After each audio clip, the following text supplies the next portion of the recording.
Something happened recently in Nigeria that I would want to share with you. There was a crisis, and some herdsmen attacked a community in one of the states in Nigeria. So the president was scheduled a condolence visit to visit the affected region. When he got to the state capital, he could not proceed to the very affected region, that's the village where the incident occurred. And guess what the reason was? One of the reasons was that the road is not good, and he openly mentioned it on air. That's everybody heard it, and I was wondering who is saddled with the responsibility of fixing the road. Uh, is it the fault of the masses or the government that the president of a nation cannot access a certain part of his country because the road is bad? And he was bold enough to come out and say it. Yeah, he could not reach a certain place, as Yerweta, where it happened, because the road was bad.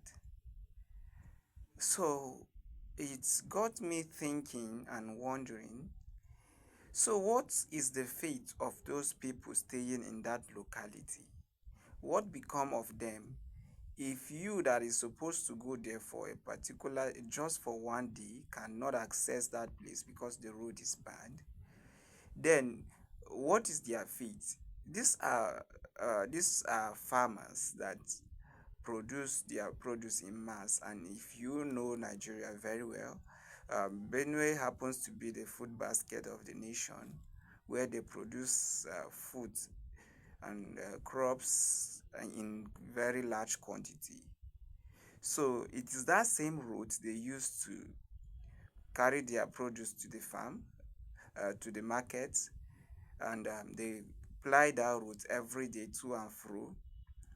And you can also imagine what these people are passing through. And the president was supposed to go and visit them, condole with them, and sympathize with them for what happened. But he stopped at the state capital and he said he cannot go there because the road is not good. So does these people manage to move their goods to the market? Also, how do they manage to go to the hospital? How do they do their daily activities? So it's something really worrisome, something really troubling, that a sitting president of a country cannot access a certain part of his country, and it would have been something else, or he could have just said, or I don't know, but I think even to even make it better, he would have, in his own wisdom, said he have seen the plight of the people, the road is bad, he cannot visit, but in another way around, award a contract to fix that road.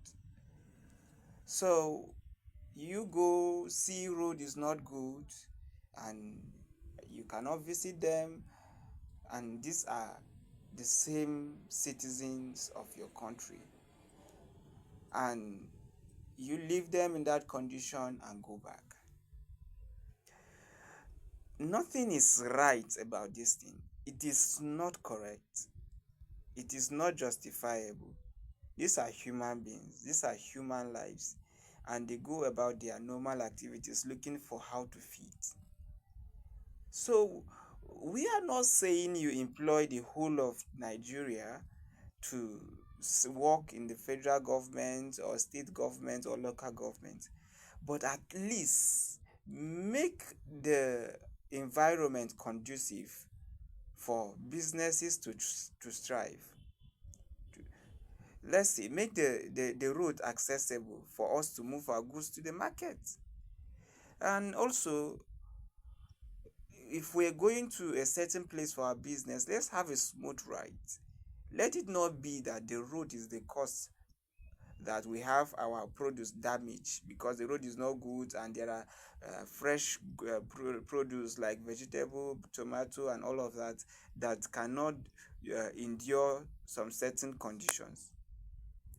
So, Mr. President, I would suggest you take an immediate action concerning that community because you acknowledge the road is not good. But what was the immediate action that was taken? Nigerians need to know, Africa need to know that we have proactive leaders, leaders that see things, take action, not the other way around. We just come and do whatever we feel like doing. Africa is gonna be great. If you believe it, give us a thumbs up and please like and follow us. Subscribe to our channel. We keep bringing you updates from around Africa, and I trust that Africa will be great in our days.